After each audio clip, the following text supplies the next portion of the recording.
Amadas irmãs, bom dia. É um prazer falar com o exército de vencedoras. Nós estamos envolvidos em uma batalha e o Senhor é o nosso general. Ele é aquele que está à nossa frente e a vitória é garantida. Louvado seja o Senhor. Mas é muito importante nós conhecermos princípios da batalha espiritual. Como é o nosso inimigo, como ele age, as armas que nós temos. E hoje eu gostaria de tocar um ponto, inicialmente, sobre uma das estratégias do inimigo. Eu gostaria, amadas irmãs, que fazem parte desse exército, que preste atenção a essa estratégia do inimigo.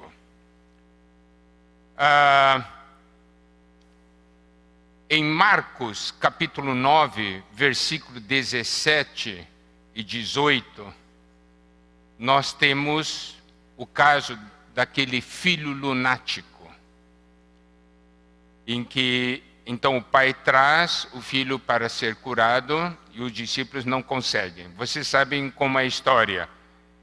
Eu não vou usar somente Mateus, mas também Marcos, tá?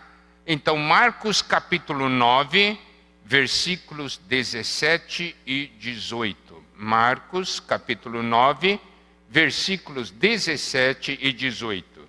Diz o seguinte: E um dentre a multidão respondeu: Mestre, trouxe-te o meu filho, possesso de um espírito mudo. E este, onde quer que o apanha, lança-o por terra, e ele espuma, rilha os dentes e vai definhando. Roguei a teus discípulos que o expelissem, e eles não puderam. Aqui nós temos então um pai que traz o filho possesso de um espírito mudo. E ele diz uma coisa, eu quero que vocês prestem atenção, amadas irmãs. Diz assim: onde quer que o apanha, lança-o por terra. Então, quando o inimigo ataca, ele quer nos lançar por terra. Entendeu? Aqui diz: onde quer que o apanha. Então o inimigo sempre vai procurar uma oportunidade de nos derrubar, porque nós somos de Deus. E aí, aqui diz: apanha, lança-o por terra. E ele espuma, rilha os dentes e vai definhando. Um ataque após outro, a pessoa vai enfraquecendo. Agora, vamos ver algo mais em Marcos 9, versículos 22 a 24. Marcos 9, 22 a 24, que diz: E muitas vezes o tem lançado no fogo e na água para o matar. Preste atenção a essa afirmação. O inimigo quer matar. Mas ele então lança esse rapaz no fogo e na água. Você sabe, quando o inimigo ataca você, quer lançar você no fogo ou quer lançar você na água? São dois extremos. Quando surgem problemas entre irmãs ou entre irmãos ou dentro de casa, é isso que o inimigo quer fazer. Lança você no fogo, lança seu marido na água. Daí aquela briga. Extremos. Mas tudo com o intuito de matar. Daí o pai diz: mas se tu podes alguma coisa, tem compaixão de nós e ajuda-nos. Ao que lhe respondeu Jesus: se podes, tudo é possível que crê. Imediatamente o pai do menino exclamou com lágrimas: eu creio, ajuda-me na minha falta de fé. E o versículo 25 diz, de Marcos 9, vendo Jesus que a multidão concorria, repreendeu o espírito imundo, dizendo-lhe: espírito mudo e surdo, eu te ordeno, sai desse jovem e nunca mais tornes a ele. Eu quero que vocês vejam, amadas irmãs, que esse espírito era o espírito mudo e surdo. E nós sabemos que quando há uma pessoa surda, muda, o problema é que é inicialmente surda, não é isso? E por isso ela é muda, correto? Então, nós podemos ver uma coisa, como que o inimigo faz? Primeira coisa da ação do inimigo é usar um espírito surdo e mudo para nos atacar. Começa com surdez. Você deixa de ouvir a palavra de Deus. Você deixa de prestar atenção à palavra de Deus. E aí, como resultado, você também não quer mais falar a palavra de Deus. Porque uma coisa extremamente interessante é o seguinte: quando nós ouvimos a palavra de Deus e a palavra de Deus nos enche, nós queremos falar, não é verdade? Irmãs, quando vocês ouvem algo que vocês gostam e começam a falar, ninguém para vocês. Esse é o fato. Está vendo a importância de ouvir? Mas tem que ouvir a palavra de Deus. Mas o inimigo age por meio de um espírito surdo-mudo. Então, olha só, esse espírito surdo-mudo impede alguém de ouvir a palavra de Deus, impede também de falar a palavra de Deus. Resultado, fica desconectado com Deus e o inimigo lança por terra, joga na água, joga no fogo. Isso é o que acontece. Amadas irmãs, vocês fazem parte do exército de Deus. E uma das coisas mais importantes na nossa batalha é ouvir a palavra de Deus. Porque quando você ouve a palavra de Deus, a palavra penetra em você e depois sai pela sua boca. E se torna uma arma poderosíssima. Mas primeiro tem que entrar. Agora, em Mateus 17, a partir do versículo 19, a parte equivalente ainda sobre esse caso, desse menino lunático, desse rapaz. Então os discípulos, aproximando-se de Jesus, perguntaram em particular: por que motivo não podemos nós expulsá-lo? Ele lhes respondeu: por causa da pequenez da vossa fé. Pois em verdade vos digo que se tiverdes fé como um grão de mostarda, direis a este monte: passa daqui para acolá, e ele passará. Nada vos será impossível. Mas esta casta não se expele senão por meio de oração e jejum. O que nós precisamos ver nesse relato é que houve uma batalha e os discípulos não conseguiram vencer, correto? Agora, daí o Senhor, nós falamos a causa é por causa desse espírito surdo e mudo.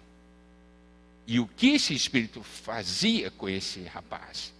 Mas, nessa porção de Mateus, os discípulos perguntam: por que motivo nós não podemos expulsá-lo?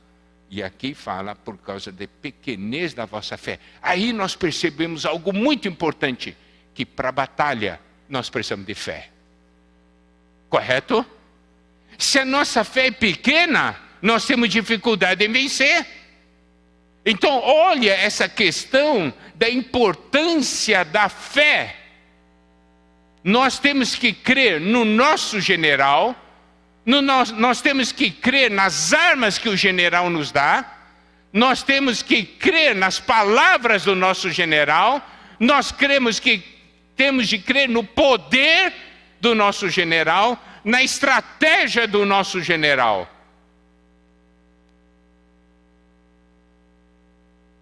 nós não vencemos pelo poder que é em nós.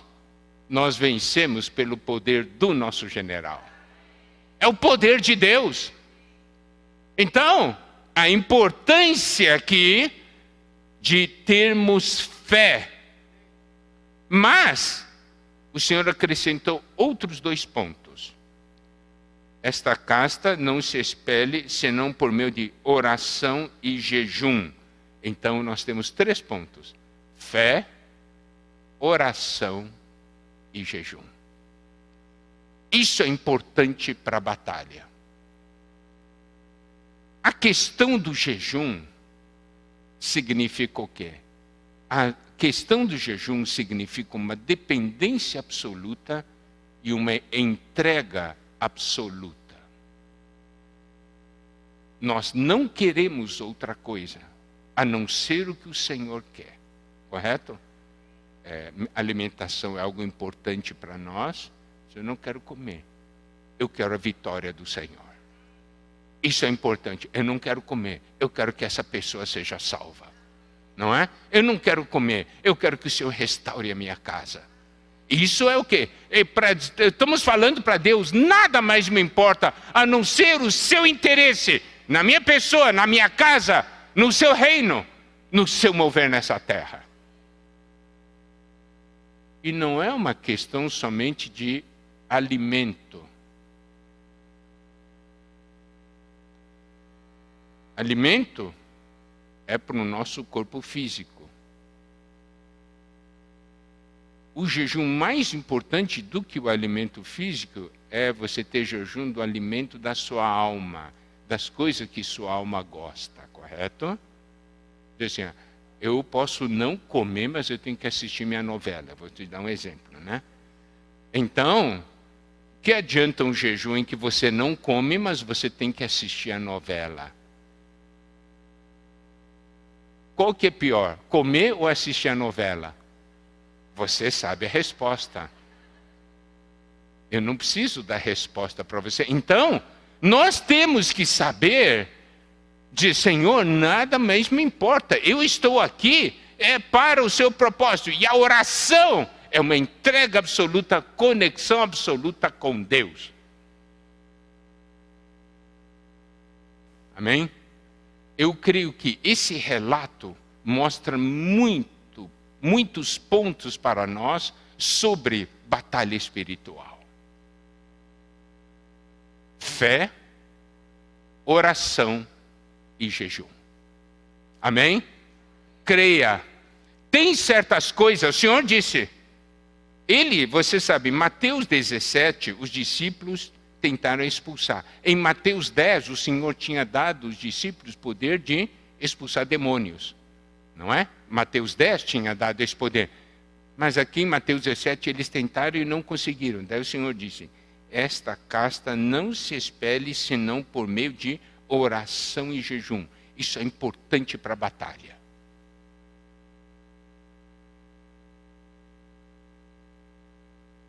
Amadas irmãs que fazem parte desse exército de vencedoras,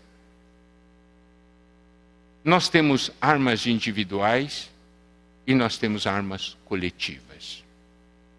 A oração pode ser uma arma individual, mas tem um tremendo poder como arma coletiva. Isto é, orar juntos. Isso é um exemplo da situação. E eu gostaria também de mostrar uma coisa, amadas irmãs, é que oração é uma comunhão com Deus, é uma união com Ele e uma dependência total dEle. Mas para nossa oração ter mais poder, nós temos que estar conectados com a palavra de Deus.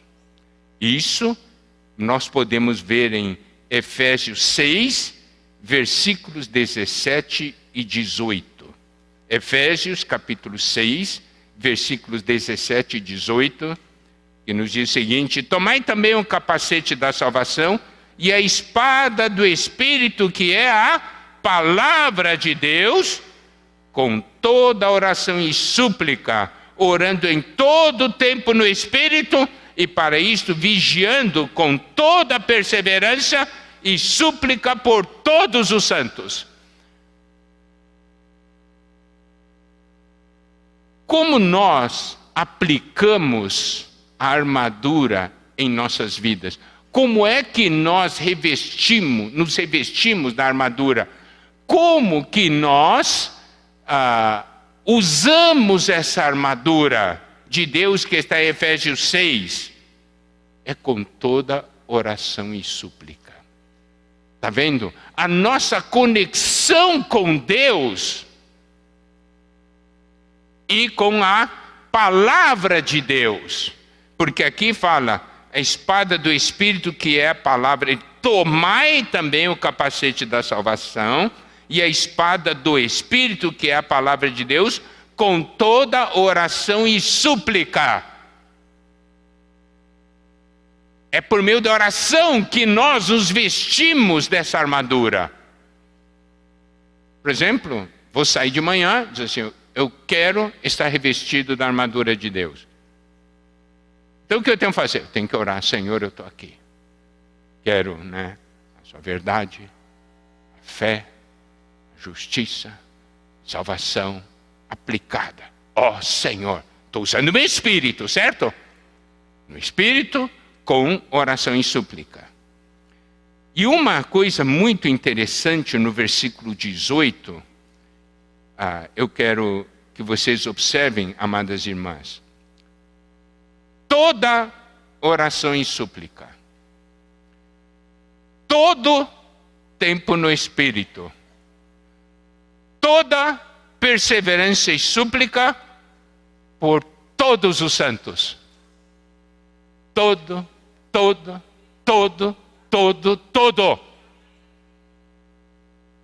Não é só um pouquinho. Não é só um pedaço. É todo.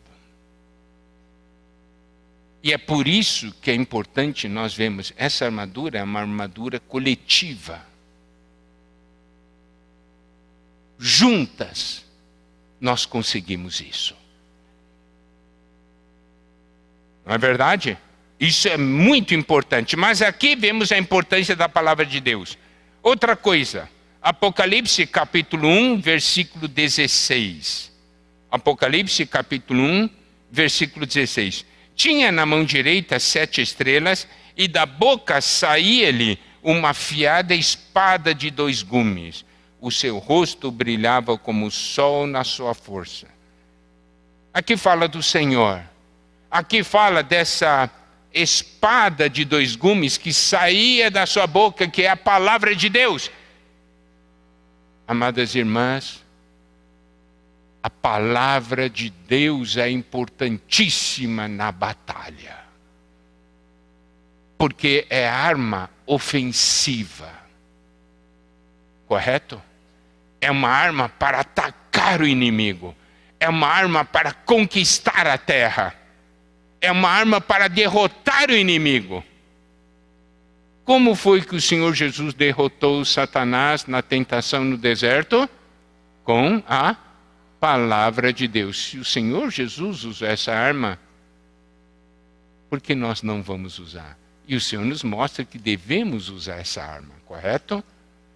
E Apocalipse 12, quando fala dos vencedores, eles tinham 3 armas. É o sangue, a palavra do testemunho e não amar a sua própria vida, não amar a vida da alma, não é verdade? Mas preste atenção, é a palavra do testemunho, isso é arma. A palavra virou um testemunho porque você teve a experiência.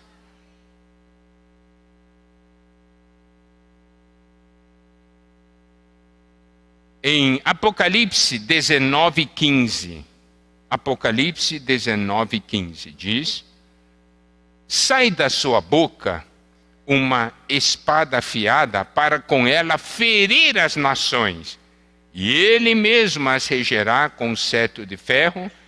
Pessoalmente pisa o lagar do vinho do furor da ira do Deus Todo-Poderoso. Então, Apocalipse nos mostra muito a figura do Senhor e a espada espada que sai da sua boca. Esse é o nosso general. Se o general luta com a espada que sai da sua boca, nós também vamos usar essa mesma arma. Nós vamos usar a espada do Espírito. A vitória vem por meio disso. Por isso, é tão importante nós darmos atenção à palavra que Deus está falando conosco hoje. Por quê? Porque é a palavra para a nossa época. É a palavra para esse momento. Essa é a arma que nós temos para esse momento da batalha. Você pode economizar em muitas coisas, mas você não pode economizar tempo na questão de ganhar da palavra de Deus. É como um soldado ir para a guerra sem arma. Vamos para a guerra, vamos! Daí sai todo mundo. E a arma? Deixa em casa. Amada irmã, você é uma soldada que usa arma ou não? Eu tenho que fazer essa pergunta. Porque não se sai para a batalha simplesmente com a minha coragem, eu vou para a batalha. Tem que ter arma. E a arma é a palavra. Claro, dentre tantas, né? Oração também, jejum também, mas nós estamos agora falando da palavra. Qual é a importância da palavra na sua vida? Mostra a importância da palavra, a importância da oração, tudo mostra que arma você tem e usa. Não adianta você ter arma e não usar. Não adianta você saber onde está a arma, você tem que pegar a arma.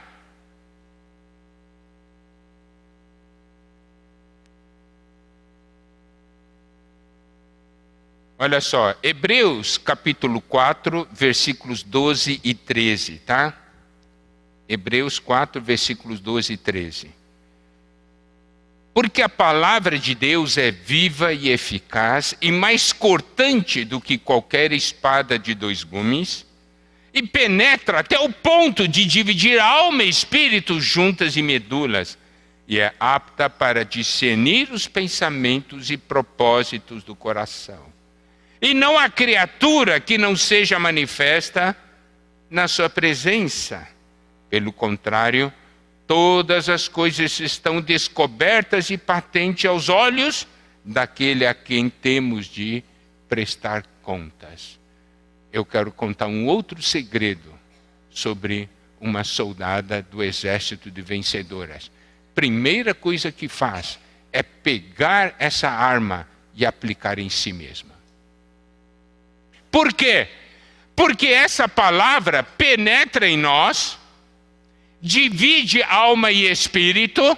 Preste atenção, isso é muito importante. Muitas irmãs pedem ajuda, dizem, Miguel, vem vários sentimentos que tem dentro de mim, mas eu não sei o que vem da alma e o que vem do espírito. Você já fez essa pergunta antes? Você já teve esse tipo de dúvida? Veio um sentimento agora. Agora, isso vem da alma ou do espírito? Daí você pensa, como é que eu vou saber se vem da alma ou do espírito? Se você tem a palavra de Deus dentro de você, essa palavra é que divide, você vai saber se veio da alma ou veio do espírito. Entendeu? Entendeu? Por isso que você tem que primeiro pegar a palavra para si. Você não vai usar a sua alma, você vai usar o seu espírito. Então a palavra de Deus penetra em você, separa alma e espírito, você sabe o que é da sua alma, você sabe o que é do seu espírito, e ainda mais, e você consegue discernir pensamentos e propósitos do coração. Você quer fazer isso, daí Deus, por meio da palavra, pergunta para você, por que você quer fazer isso? Qual é a sua intenção? Pode ser uma coisa, você pode falar muito, bonito tal, mas Deus, quando a palavra de Deus entra Daí você descobre, a minha intenção não é pura. Eu vou deixar isso de lado. Compreende? Então, por isso que eu tenho que aplicar primeiro a palavra em mim. E aqui diz, não há criatura que não seja manifesta na sua presença. Pelo contrário, todas as coisas estão descobertas e patentes aos olhos daquele a quem temos de prestar contas. Porque a palavra entra em nós, é como se a palavra cortasse o nosso ser e abrisse todo o nosso interior, todas as entranhas, o que é mais interior, sendo aberto e manifestado e colocado diante de Deus. Isso permite que Deus, então, opere em nós, daí nos cure, daí Ele vem nos fortalecer e nós saímos para a guerra. Amém? Compreenderam? Por que isso é importante? Eu não posso lutar contra o inimigo se eu tenho a base do inimigo dentro de mim. Eu não posso dar base para o inimigo no meu interior. Mas é por meio dessa palavra que expõe, essa palavra que opera, que então as coisas são feitas. Amém? Agora, nós vamos ver sobre essa questão da batalha. E aí eu quero falar, a batalha espiritual tem um aspecto individual e tem um aspecto coletivo. A batalha no aspecto individual é algo pessoal. E a batalha no aspecto coletivo é algo ligado à igreja, aos demais irmãs que servem juntos, que estão vivendo juntas. O inimigo tem duas ações. Primeiro, ação contra o indivíduo, contra a pessoa.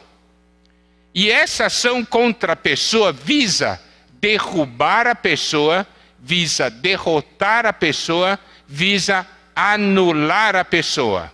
Entendeu? Então, você recebe, o inimigo vem, tenta você, porque ele quer que você caia na artimanha dele, quer que você peque, para que então você caia, seja anulada, seja derrotada, entendeu? Daí você diz, está aqui. Bom, ele conseguiu anular você. Então, esse é o aspecto do ataque do inimigo.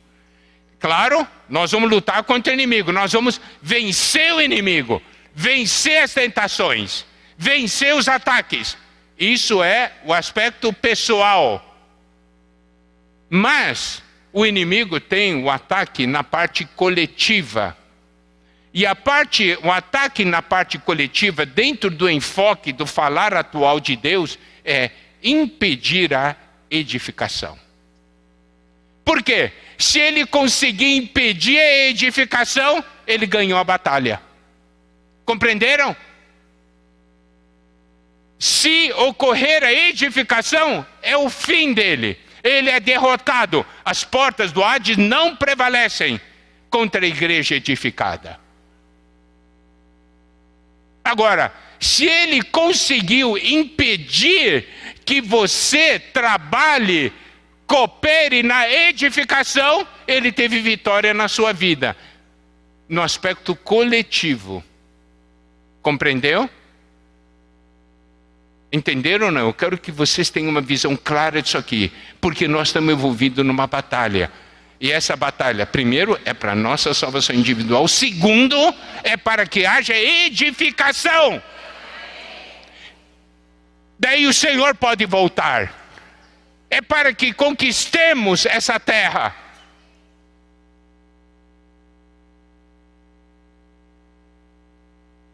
Esse é um objetivo de Deus. Se o inimigo consegue impedir o objetivo do Senhor, ele ganhou, não é verdade?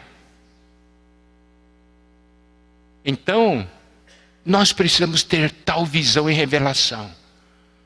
Você pode ter vencido Satanás nos ataques pessoais.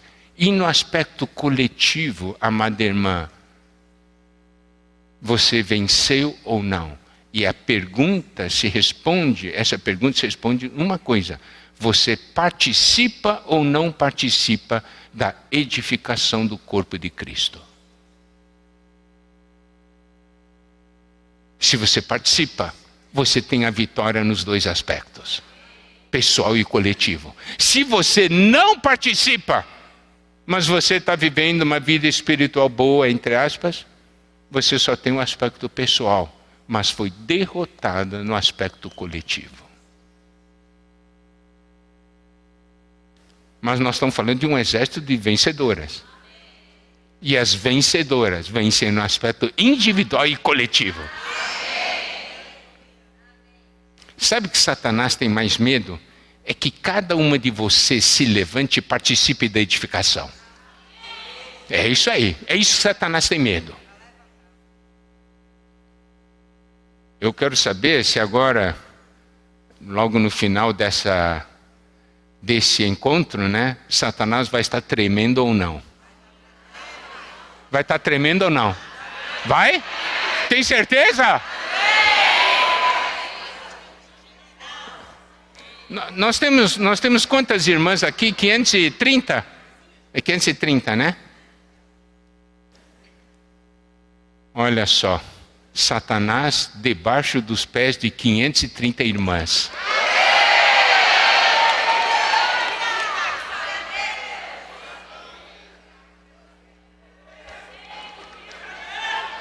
Amém! É isso que Deus quer!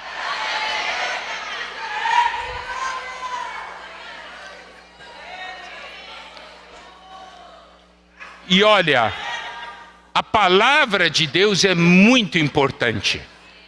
Por isso, eu quero ler com vocês Atos 20, 32. Atos 20, 32.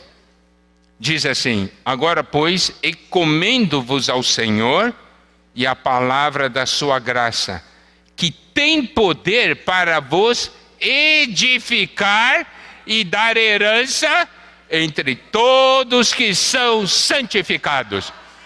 Paulo estava para ir embora e disse assim: mas vou fazer uma coisa, né? Paulo falou para os irmãos: vou fazer uma coisa, eu vou encomendar vocês para o Senhor e para a palavra da sua graça. O Senhor e a palavra da sua graça têm poder para vos edificar. Aleluia! Não só edificar, também dar herança entre todos que são santificados. Isso é ser vencedora, não é? Aleluia! Somos edificadas e ganhamos a herança. Debaixo do Senhor e da palavra da sua graça. Porque a palavra de sua graça é que dá força e poder a esse exército. Eu quero mostrar uma coisa para vocês, amadas irmãs. Nessa manhã agora, daqui para frente, eu vou começar a enfatizar o aspecto coletivo da batalha. Porque o aspecto pessoal da batalha, você sente.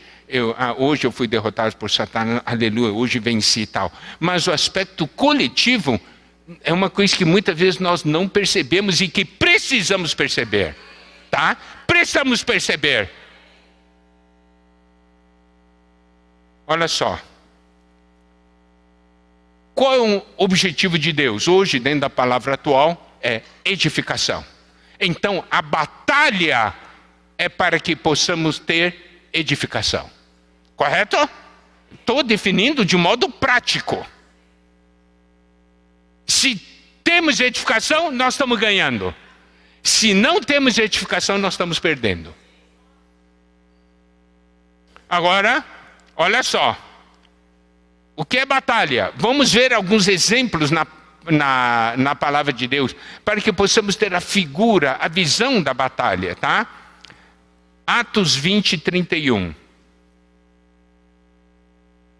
Atos 20, 31. Portanto, vigiai, lembrando-vos de que por 3 anos, noite e dia, não cessei de admoestar com lágrimas a cada um. Essa era a batalha de Paulo. Com lágrimas, admoestando, falando com a palavra, tá certo? Isso é algo que precisamos compreender e ver. A batalha é para ganhar pessoas. Na edificação, a batalha é para ganhar pessoas. Nós, na nossa vida, vencemos o inimigo, vencemos problemas, não é? Ocorrem milagres, aleluia, aleluia, vencemos o problema. Isso nós percebemos facilmente, né? Mas a batalha coletiva é para ganhar pessoas.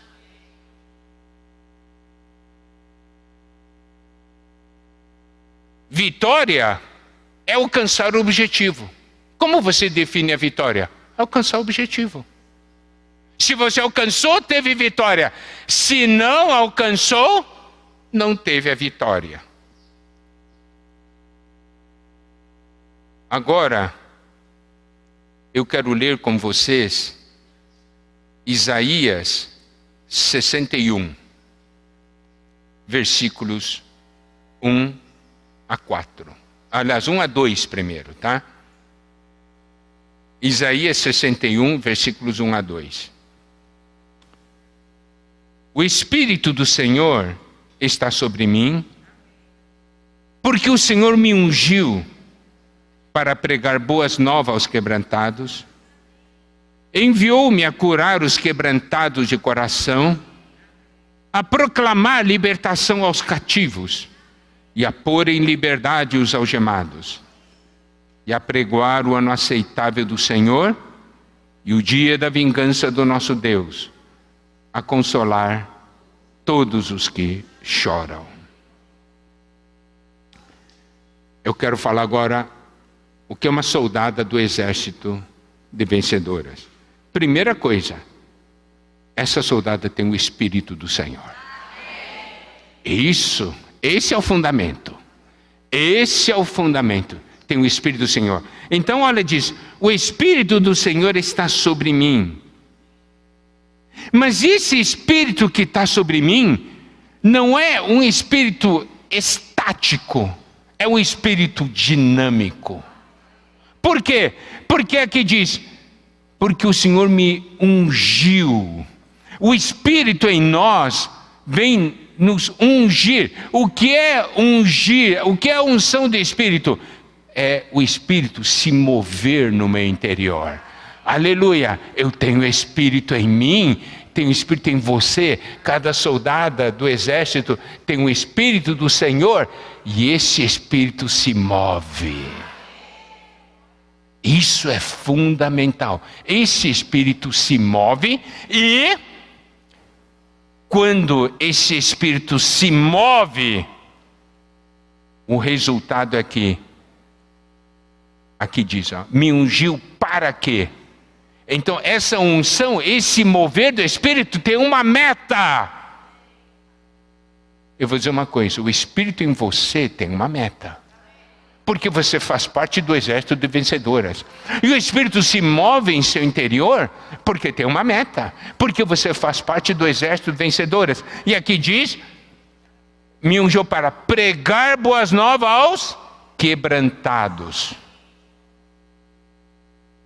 Enviou-me a curar. Você vê, pregar, curar os quebrantados de coração, proclamar libertação aos cativos, pôr em liberdade os algemados. Essa é a sua batalha do dia a dia. Essa é a batalha no aspecto coletivo. Compreenderam?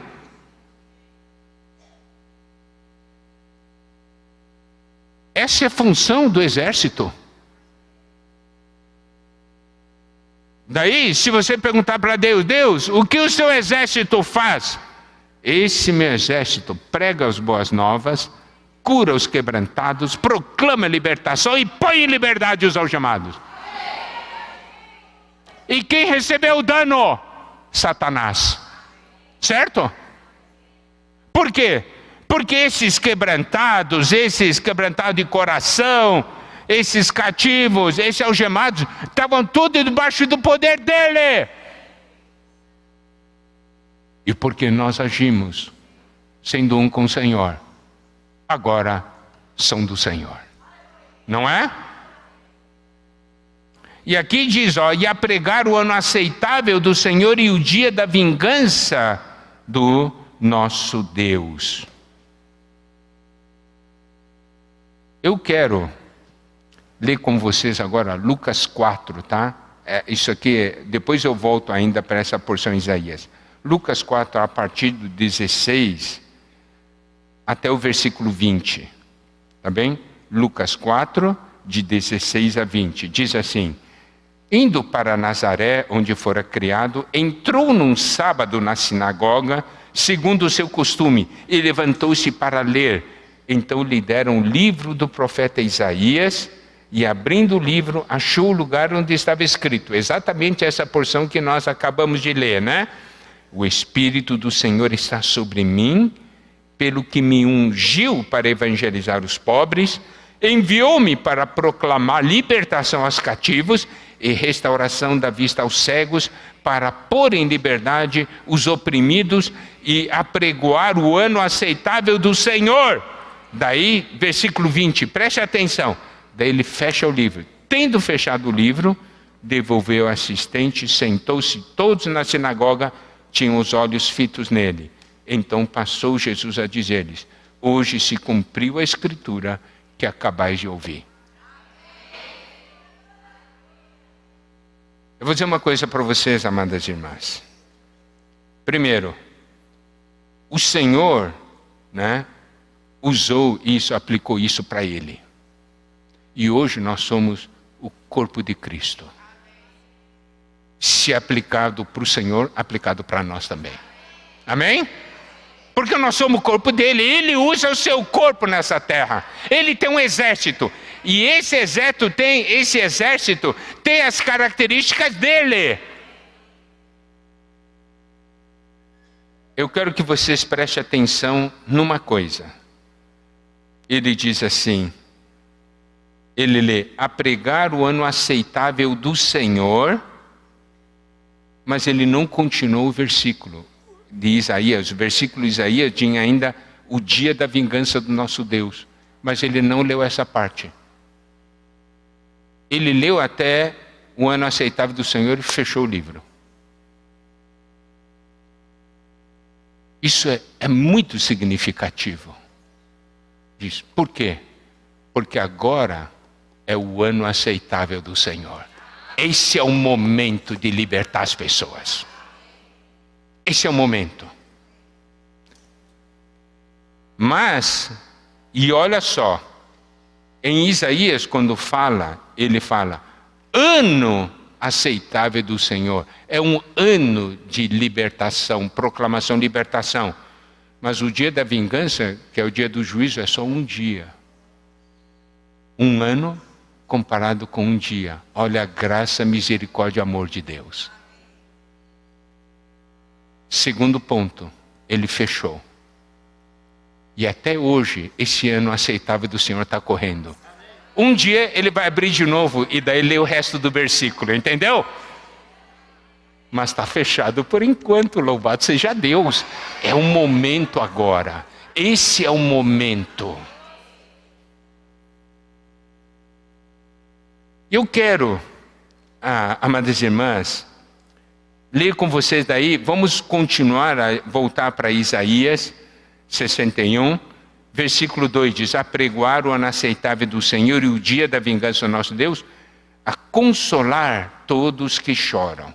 Então, olha só, quando o Senhor nos usa, nós falamos, tá certo? O que ocorre? Nós consolamos os que choram. Agora, vamos para o versículo 3, tá? Versículo 3 de Isaías 61. E a pôr sobre os que em Sião estão de luto uma coroa em vez de cinzas. Então, nós vemos pessoas assim que estão ali de luto, sofrendo, tá, com cinza. Nós vamos levar para eles, colocar neles uma coroa. É isso que você vai fazer. Entendeu? Óleo de alegria, você vai dar para eles óleo de alegria em vez de pranto, veste de louvor em vez de espírito angustiado. E essas pessoas que você ajudar, a fim de que se chamem carvalhos de justiça, plantados pelo Senhor para a sua glória. Olhem que essas pessoas irão se tornar. E quando você faz isso, essas pessoas a quem você ajudou, sabe o que essas pessoas vão fazer? Olha o versículo 4. Edificarão. Essas pessoas vão fazer parte da edificação e vão participar. Edificarão os lugares antigamente assolados, restaurarão os de antes destruídos e renovarão as cidades arruinadas e destruídas de geração em geração. Nós somos um exército que não é isso? Dá vida e edifica. Essa é a nossa batalha diária. Eu quero... Você vê um grupo de irmãs a saírem para apacentar algumas pessoas. Nós olhando assim, dizemos, o que foi? Eles foram apacentar. Mas se você tiver visão espiritual, você vai ver que na realidade o que está correndo é a realidade desse versículo 61. Esse grupo de irmãs saem para pregar o evangelho e cuidar de pessoas. Daí você pergunta para as irmãs, o que aconteceu hoje? Daí as irmãs vão dizer, o Espírito do Senhor está sobre nós, o Senhor nos ungiu, e nós somos pregar boas novas aos quebrantados, nós fomos curar os quebrantados de coração, fomos proclamar libertação aos cativos, fomos pôr em liberdade os algemados, fomos apregoar o ano aceitável do Senhor, nós fomos levar coroa para essas pessoas, óleo de alegria, veste de louvor. Eles se tornaram carvalhos de justiça e estão edificando os lugares assolados. E aí você vai dizer ainda, hoje esse versículo se cumpriu em nossas vidas.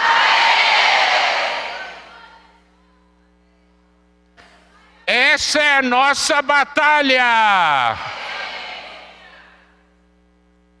Imagina, com esse resultado, Satanás está sorrindo, está arrancando os cabelos. Vitória, isso é vitória. Nós ficamos contentes com uma coisa assim, por exemplo, tinha uma dívida, Deus me abençoou, paguei a dívida, que vitória. Nós ficamos alegres, não é? Eu também fico alegre quando eu tenho uma dívida paga e tal. Mas essa vitória, por exemplo, de ter a sua dívida paga, comparado com essa vitória que a palavra mostra, qual é a maior? A sua dívida não influenciou a eternidade, não é? Agora, isso aqui influenciou a eternidade.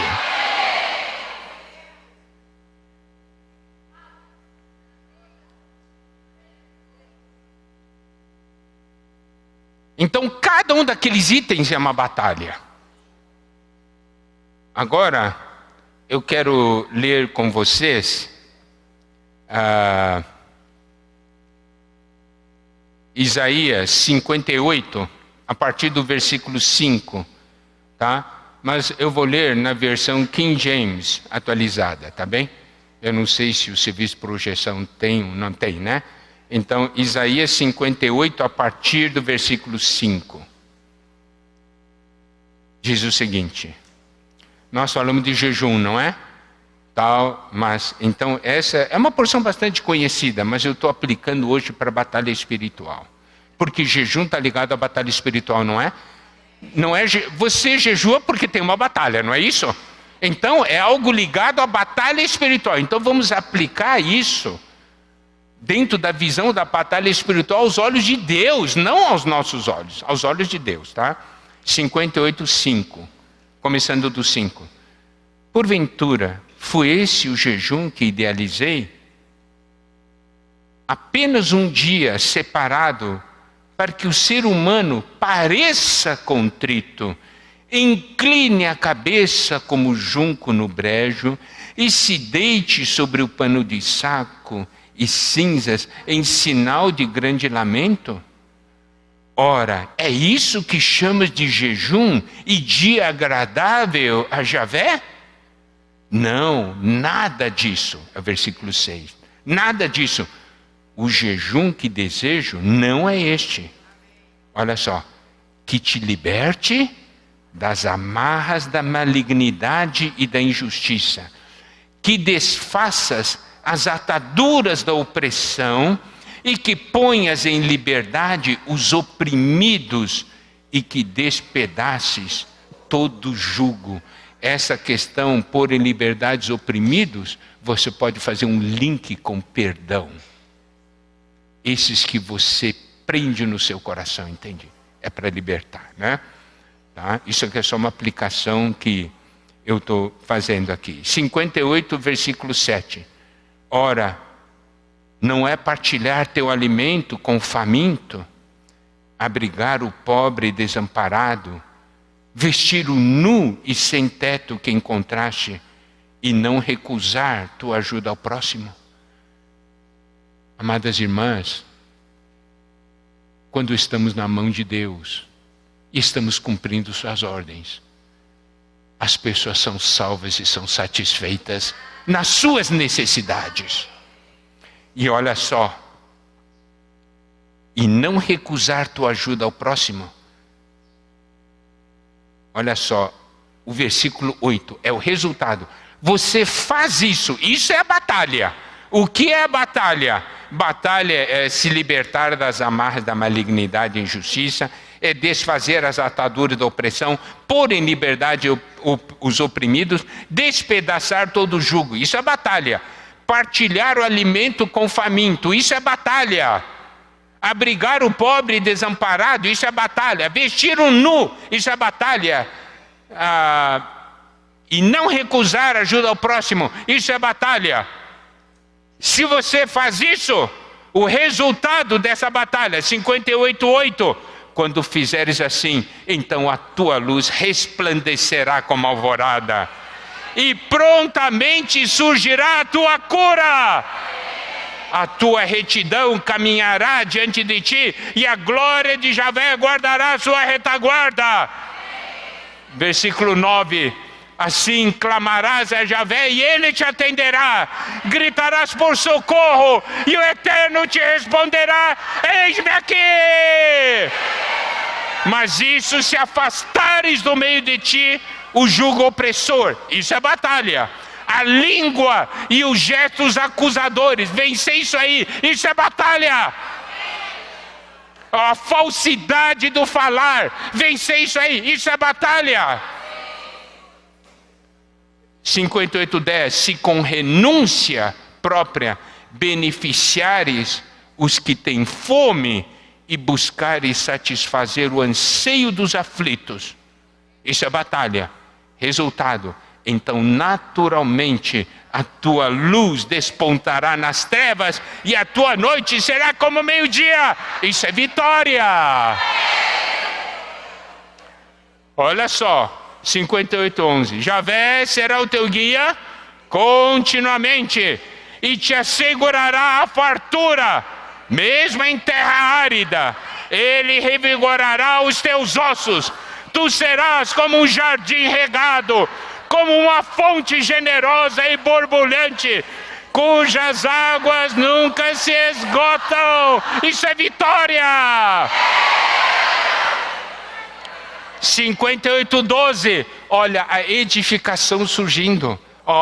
Seu povo reconstruirá as velhas ruínas e restaurará os alicerces antigos. Será chamado reparador de muros, restaurador de caminhos e moradias. Isso é batalha, isso é vitória.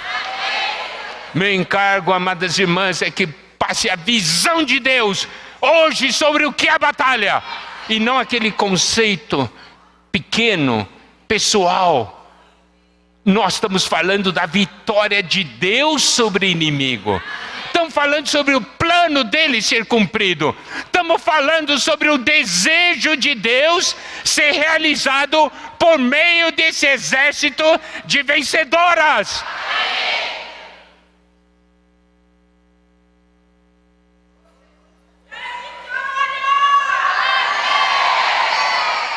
Você é importante. Vocês são 531 ou 537, não me lembro, 530 e poucas bem-aventuradas. Porque vocês conseguiram estar aqui presencialmente.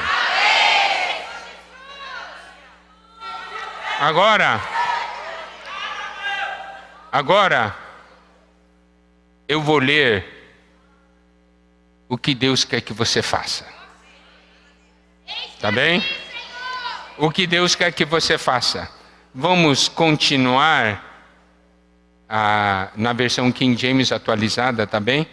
Vamos ler agora o Isaías 32, de 1 a 4.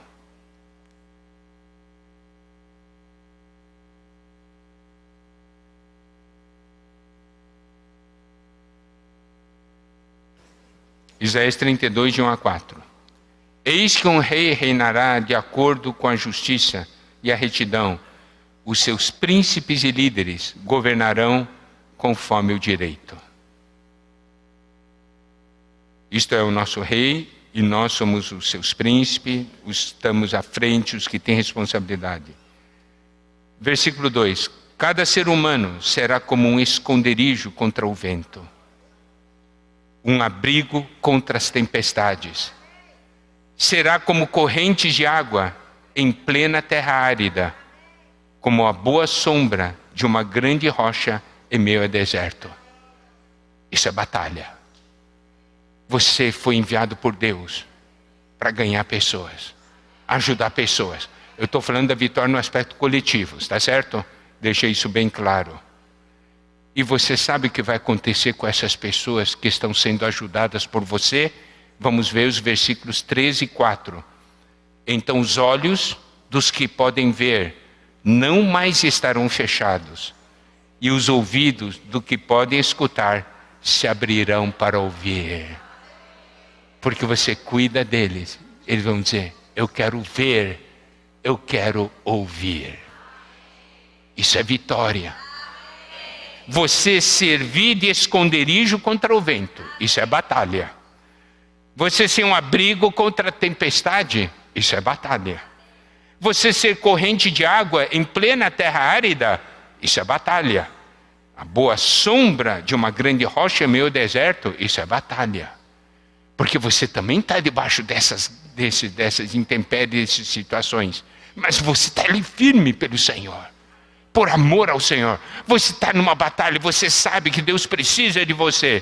E o resultado é que, olha só, os que estão com olhos fechados vão querer ver, os que têm ouvidos, eles vão querer ouvir. E olha o versículo 4. Coração dos irrefletidos procurará adquirir sabedoria.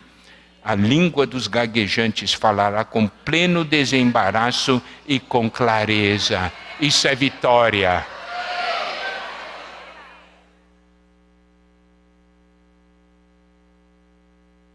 Mas, irmãs, eu vou dar agora a palavra final.